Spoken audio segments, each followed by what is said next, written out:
Hello good people of YouTube, this is Adam aka Weekly Game Night, and today I will be doing unboxing of Heroes of Might and Magic 3, the board game by Archon Studio. Thank you guys for delivering that prototype to me, because this is a final prototype, which is still not a final version of the game, but I will tell you a little bit about that later.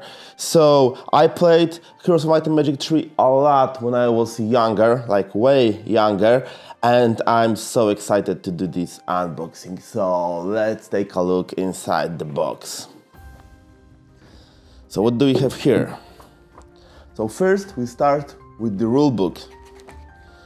As you can see, the rulebook is pretty thick, but I have already read the rules for this game, and okay, there are several like minor rules that you need to remember about, but the game is flowy. I played it at SN, I played it as UK Games Expo, and well, the gameplay is flowy, especially when the author of the game remembers about all the rules for you. But still, I would say that that the rules are okay, and the rule book itself is clear.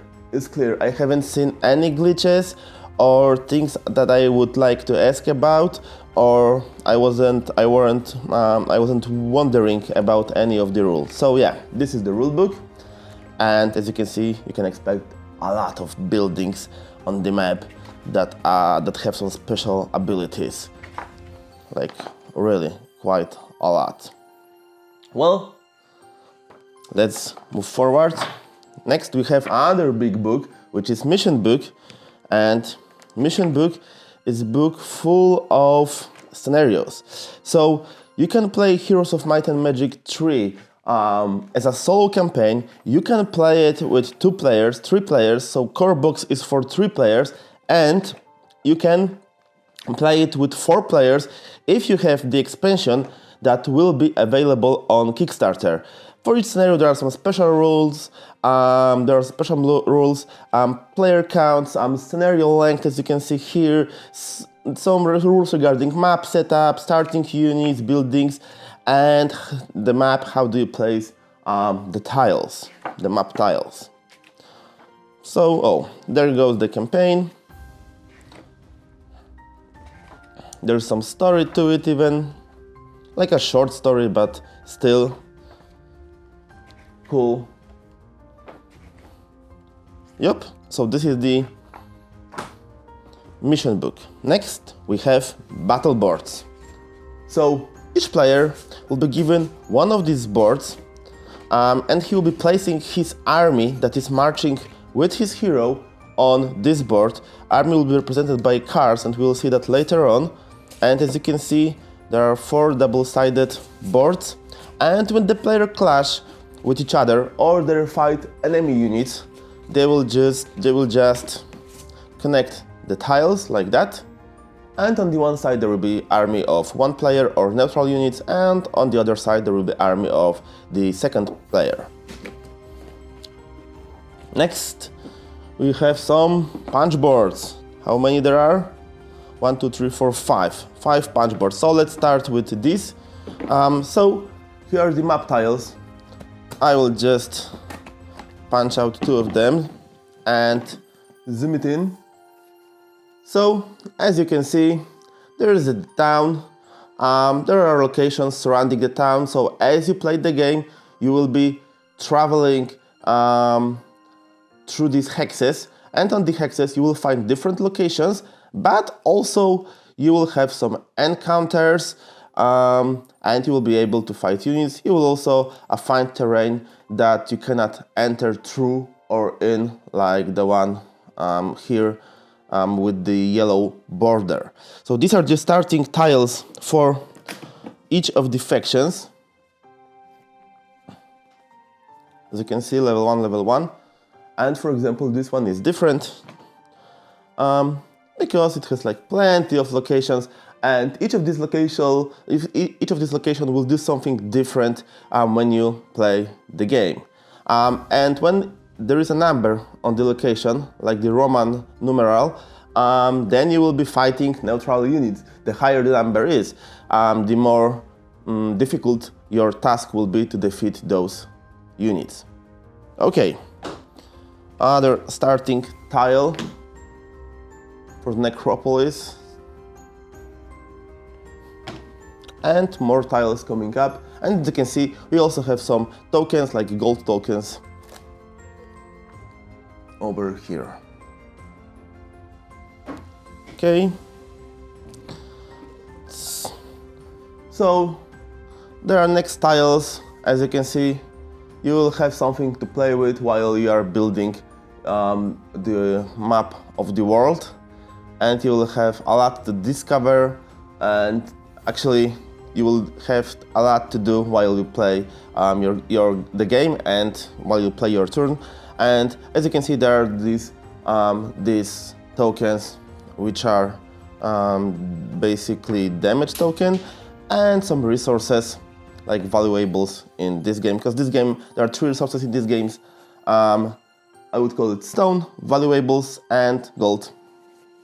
Yep. For these resources, you will be buying units, expanding your city, and yeah. So, more of that. Different tiles.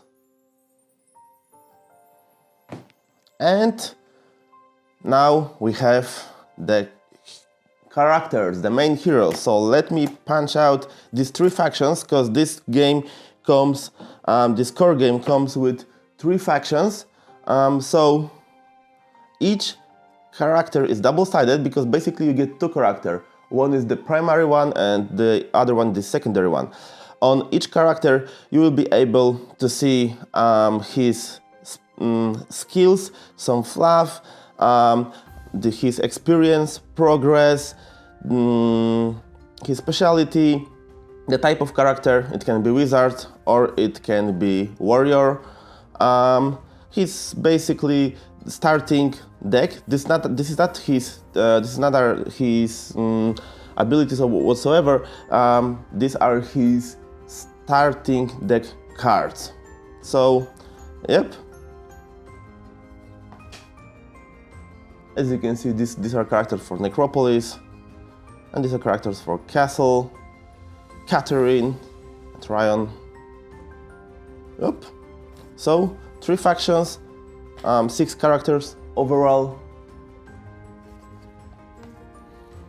Well, next we have different tracks. So these are the tracks for each faction. As you can see, you can track your resources with this. And next we have some tokens like morale tokens and etc. Okay, next we have cubes. Faction cubes. You will be using these cubes for different situations, like marking visited locations or marking your tracks, current status like income, and there is this global tracker, round tracker, because in this game you will play round by round, and every second round you will either receive resources, this is called income round, or you will draw Astrologer's Proclaim card, which you might be familiar with from the PC game. Well, next we have some cards. So let's see what's inside of that. So there is the tower for defending your building, and these are basically cards that will be used when you attack other player town and he's defending in the town, and these cards will mark the castle and the walls, basically the gate and the walls. And there is a tower as well, which can do some harm to the enemies. Well, so these were these cards. Next we have some special hero ability cards that they will receive once they reach their experience level marked over here. So each character gains or has access to some cards once the character levels up. And this is pretty cool because in this game you will be heavily relying on building your own deck of might and magic, and the cards that I have shown you are just the one type of the cards that are available to you. But there are definitely more. So this is deck, if I'm not wrong, probably for the AI control. If you play the game solo.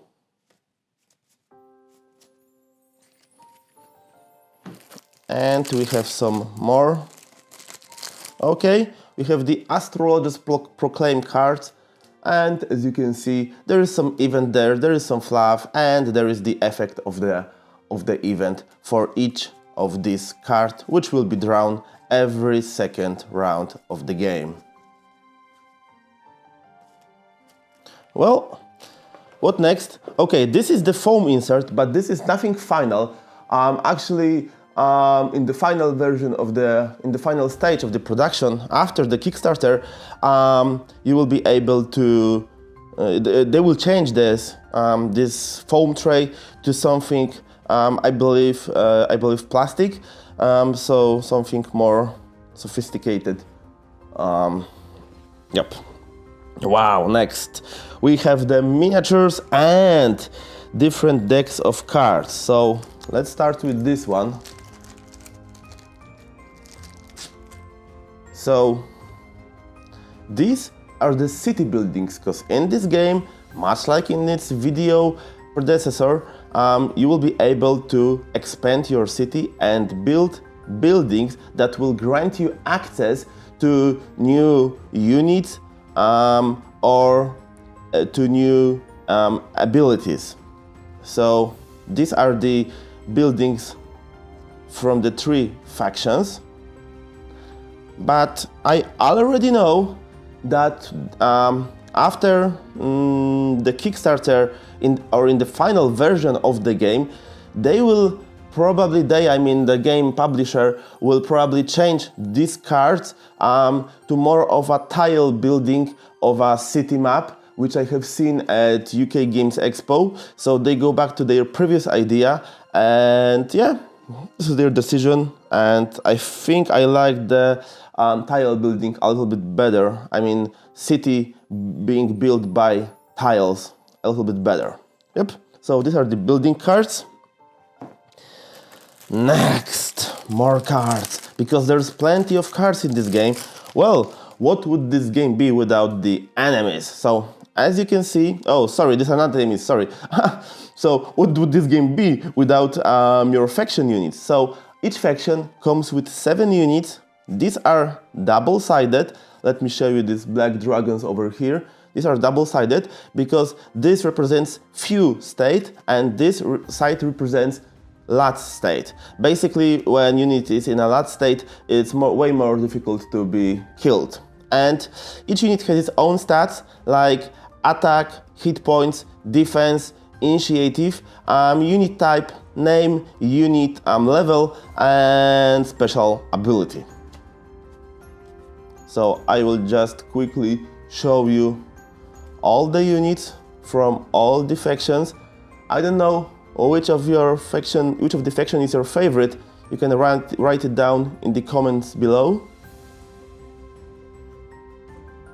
So these are the factions for the Necropolis, a unit faction for the Necropolis, and these are units for Castle. And as I said before, where is this? Oh, there it is. So let's say this is my battle board that I'm using for composing my army, and I will be placing these units like that on the battle board.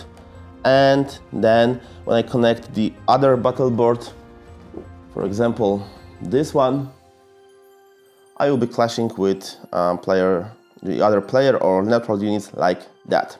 And on the Kickstarter, you will find also dedicated miniatures for each of these faction units. So this is pretty cool. So you'll be able to place actually miniature on the battle board. So yeah, units. I always liked champions. I don't know why, but I did. Okay, anyway. Anyway, next, finally, what I meant.